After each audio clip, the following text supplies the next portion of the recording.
YouTube channel को subscribe करने के लिए बेल आइकन को प्रेस कर दें ताकि नोटिफिकेशन आपको मिलते रहे। जेबी से बैंक प्रमोशन के संदर्भ से हम लोग बात करें जेबी का IIFS Indian economy and Indian financial system question bank set number 1 है। क्वेश्चन बैंक स्टार्ट करने से पहले छोटा सा अनाउंसमेंट है। यहाँ हमारे पास जेबी का दो तरह का कोर्सेज होता है, का जो है वैलिडिटी है 6 महीना, दूसरे का जो वैलिडिटी है लाइफ लॉन्ग।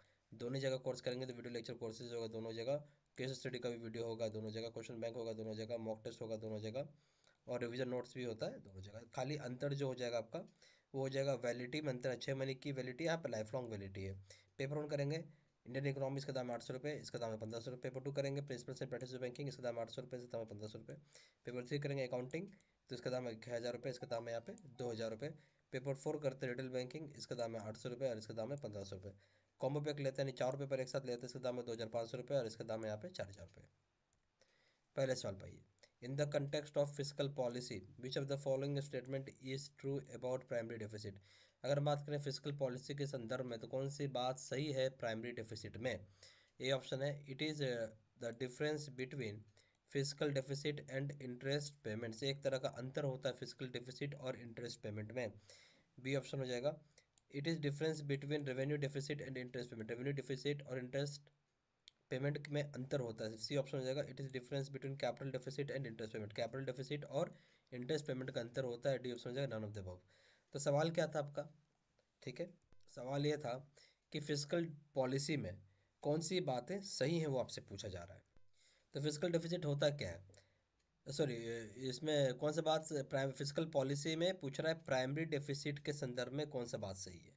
तो प्राइमरी डेफिसिट होता क्या है, तो physical deficit minus interest payment, ठीक है, physical deficit minus interest payment कर देंगे तो यही हो जाएगा प्राइमरी डेफिसिट, ठीक है, ए ऑप्शन। क्वेश्चन नंबर 2 में आइए, name the section that mandate banks to maintain CRR with RBI. यहाँ पे वो सेक्शन बताइए जो बैंक को मजबूर करता है, मैंडेट करता है कि आपको CRR cash reserve ratio maintain करना होगा आरबीआई के साथ। ए ऑप्शन है section 421 of RBI act, B option section 22, B option section 24(1) of RBI Act, C option है section 421 of BR Act, D option है आपका सेक्शन 421 ऑफ बीआर एक्ट। सही option क्या है बताइए। जो यहाँ बोलता है कौन सा सेक्शन मैंडेट करता है बैंक को मेंटेन करने के लिए सीआरआर आरबीआई के साथ, वो हो जाएगा section 421 of RBI act, B option, A option section 421 RBI act, A option. Question number 3 में आइए, एज पर section 24 of RBI act how much amount of currency note can be printed by RBI. बोलते section 24 जो है RBI act का, उसमें कितना amount तक का करेंसी नोट प्रिंट कर सकते हैं आरबीआई के थ्रू। ए ऑप्शन है ₹2000, B option ₹10,000, C option 50,000, C option ₹50,000, D option no upper limit. ये कानून है, नॉट ओनली आरबीआई, बाहर जितने भी दुनिया में करेंसी प्रिंट करने वाली ऑर्गेनाइजेशन है उन्होंने एक वो बनाया हुआ है कि 10,000 जो भी उनकी करेंसी है, जैसे भारत में करेंसी क्या हो गया रुपए, 10,000 रुपए से ज़्यादा का आप नोट नहीं प्रिंट कर सकते हैं, तो बी ऑप्शन हो जाएगा। क्वेश्चन नंबर 4 में आइए, the vehicle insurance taken by a customer so as to cover the expenses for the other person is called. जो व्हीकल इंश्योरेंस जो कस्टमर लेता है ताकि कवर कर सके एक्सपेंस किसी दूसरे पर्सन का, उसे हम क्या बोलते हैं। ए ऑप्शन है third party insurance, B option है आईडीवी, सी ऑप्शन है कॉम्प्रिहेंसिव इंश्योरेंस, डी ऑप्शन है लाइफ इंश्योरेंस। सही ऑप्शन क्या हो जाएगा। जो जो व्हीकल इंश्योरेंस लेता है कस्टमर, जिसको जो व्हीकल इंश्योरेंस कस्टमर लेता है जो कि ताकि वो कवर कर सके एक्सपेंसेस किसी दूसरे पर्सन का, वो हम यहाँ पे क्या बोलेंगे, उस चीज़ को हम क्या बोलेंगे यहाँ पे।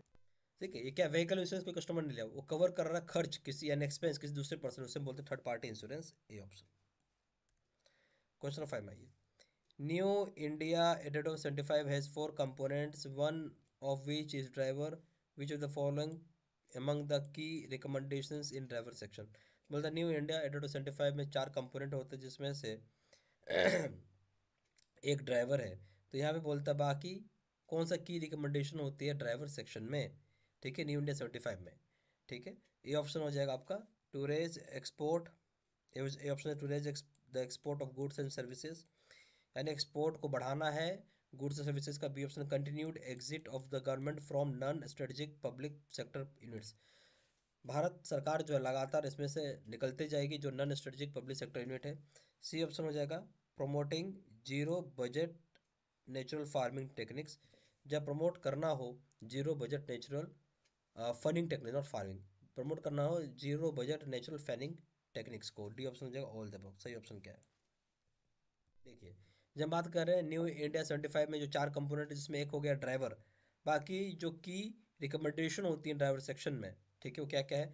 जो ए ऑप्शन बोल रहा है कि यहाँ पे एक्सपोर्ट राइज करना है गुड्स और सर्विसेज का, बात सही है। बी ऑप्शन बोलता है भारत सरकार लगातार निकलते जा रही है, एग्जिट होते जा रही है non strategic public sector unit से, ये भी बात सही है। सी ऑप्शन है प्रमोट करना है जीरो बजट पर नेचुरल फार्मिंग टेक्निक्स को, ये भी बात सही है। डी ऑप्शन हो जाएगा ऑल द अबव, सारी बातें सही है। क्वेश्चन नंबर 6 में आइए, which of the following reforms does not take place in 1992? कौन सा रिफॉर्म आपका टेक प्लेस नहीं हुआ है 1992 में? ए ऑप्शन है deregulation of lending rates, B option है डेप्ट रिकवरी ट्रिब्यूनल, सी ऑप्शन है deregulation of branch licensing, C D option है entry of new private banks. देखिए, तो बोलता है किसमें रिफॉर्म नहीं हुआ है 1992 में, यहाँ पे ये सवाल था। जो पहला ऑप्शन बोलते हैं, ऑप्शन बोलता है deregulation of lending rates, lending rates को डीरेगुलेट कर दिया गया है, बात सही है, ऑलरेडी हो चुका है। तो हम बात करेंगे बी ऑप्शन डेब्ट रिकवरी ट्रिब्यूनल में भी ये सब चीज़ें हो चुकी हैं। D regulation of branch licensing ये आज भी नहीं हुआ है। डी ऑप्शन है entry of new private banks, ये ऑलरेडी हो चुका, तो क्या सही ऑप्शन हो जाएगा? सी। क्वेश्चन नंबर 7 में आइए, एज पर RBI act 1934 which assets fall under the purview of the issue departments balance sheet? बोलता है जो आरबीआई 1934 है, जहाँ पे सारे कौन से ऐसे एसेट होते हैं जो परव्यू में आते हैं issue of department balance sheet का? ए ऑप्शन है रुपी कॉइन, बी ऑप्शन है ए ऑप्शन है rupee coins rupee securities and gold bullion only, B option है foreign securities rupee coins rupee securities only, C option है gold coin gold bullion foreign securities rupee coin and rupee securities, D option है only gold bullion. सही option क्या हो जाएगा? देखिए, यहाँ बोल रहा है कि जो एज पर आरबीआई 1934 है, कौन सा एसेट जो है वो आता है परव्यू में department issue of department balance sheet में, तो यहाँ हो जाएगा आपका सही ऑप्शन हो जाएगा gold coin gold bullion foreign securities rupee coins and rupee securities. सही ऑप्शन हो जाएगा सी। क्वेश्चन नंबर 8 में आइए, what is primary deficit? Primary deficit होता क्या है? ये ऑप्शन है deficit in the trade balance of a country, एक अंतर होता है, डेफिसिट होता है ट्रेड बैलेंस कंट्री का। बी ऑप्शन है deficit in the government budget cost by spending on primary education, एक डेफिसिट है सरकार का बजट का जो कि स्पेंड किया गया है प्राइमरी एजुकेशन पे। सी ऑप्शन है deficit in the government's budget after taking into account interest payment on past debt, ये डेफिसिट है गवर्नमेंट बजट का जहाँ पे अकाउंट में लिया गया इंटरेस्ट पेमेंट और पास डेट पे। डी ऑप्शन है deficit in the government budget before taking into account interest payment on past debt, बोलता है तरह का अंतर होता है गवर्नमेंट के डेफिसिट बजट में जहाँ पे अकाउंट में इंटरेस्ट पेमेंट कर लिया जा रहा है पास डेट में। सही आंसर क्या है? यहाँ जो प्राइमरी डेफिसिट बोलता है वो क्या है? एक तरह का डेफिसिट है सरकार का बजट में जो लिया जाता है आपका अकाउंट इंटरेस्ट जो आप पेमेंट करते हैं पिछले लोन का, उसको लेने से पहले। D option. क्वेश्चन नंबर 9 में आइए, what is the difference between M1 and M2 in economics? In economics में M1 और M2 का अंतर क्या है? अब अंतर क्या है आपका M1 M2 इकोनॉमिक्स में, वो पूछा जा रहा है। ये ऑप्शन है M1 includes only physical currency while M2 includes M1 plus credit card डेब्ट। M1 इंक्लूड करता है केवल फिजिकल करेंसी, जबकि M2 इंक्लूड करता है M1 प्लस क्रेडिट कार्ड का लोन या डेब्ट। बी ऑप्शन हो जाएगा M1 includes M2 plus credit card डेब्ट while M2 includes only physical currency and saving account. बोलता है कि M1 जो होता है वो इंक्लूड करेगा M2 प्लस क्रेडिट कार्ड का डेब्ट, जबकि M2 इंक्लूड करता है केवल फिजिकल करेंसी और सेविंग अकाउंट्स को। सी ऑप्शन है M1 includes M2 plus long-term investments while M2 includes only physical currency and demand deposits। बोलता है M1 जो है इंक्लूड करेगा M2 plus long term investment, जबकि M2 जो है इंक्लूड करेगा केवल फिजिकल करेंसी और डिमांड डिपॉजिट्स। डी ऑप्शन हो जाएगा M1 includes only physical currency and demand deposits while M2 includes M1 plus saving account and small time deposits. बोलते हैं M1 जो होगा इंक्लूड करेगा केवल फिजिकल करेंसी और डिमांड डिपॉजिट्स को, जबकि M2 जो इंक्लूड करेगा M1 plus saving account plus small time deposit. सही ऑप्शन क्या है वो आपसे पूछ रहा है। देखिए, तो सवाल क्या था M1 और M2 में अंतर क्या होता है इकोनॉमिक्स की भाषा में?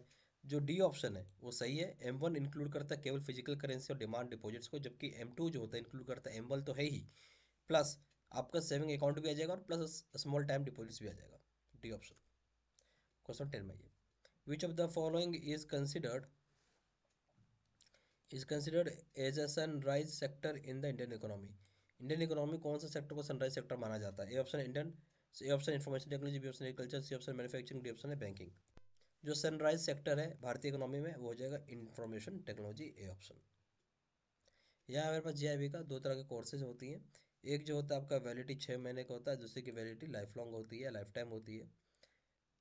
दोनों ही जगह आपको वीडियो लेक्चर कोर्सेज हो जाएगा, दोनों ही जगह आपको केस स्टडी का वीडियो हो जाएगा, दोनों ही जगह आपको क्वेश्चन बैंक हो जाएगा, दोनों ही जगह आपको मॉक टेस्ट हो जाएगा, दोनों ही जगह आपको रिवीजन नोट्स हो जाएगा। अंतर जो हो जाएगा वैलिडिटी को लेकर, 6 महीने की वैलिडिटी, यहाँ पे लाइफ लॉन्ग वैलिडिटी है।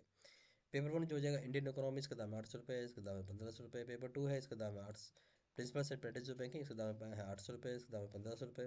पेपर 4 है अकाउंटिंग, इसका दाम है 1000 रुपये, इसका दाम है 2000 रुपये। पेपर 4 रिटेल बैंकिंग, इसका दाम है 800 रुपये, इसका दाम है 1500 रुपये। और कॉम्बो पैक अगर आप लेते हैं तो इसका दाम है 2500 रुपये, इसका दाम है 4000 रुपये। जहाँ जानकारी के लिए कॉल कर सकते हैं, व्हाट्सअप कर सकते हैं, नंबर हो जाएगा 4x9685127, या फिर वेबसाइट पर जाकर डायरेक्टली ऑनलाइन ऑर्डर प्लेस कर सकते हैं। वेबसाइट हो जाएगा www.jbcibstudymaterial.com। ईमेल आईडी हो जाएगा seedsinha123@gmail.com। सारा इन्फॉर्मेशन मैंने इस वीडियो के डिस्क्रिप्शन बॉक्स में डाल दिया। Thank you very much.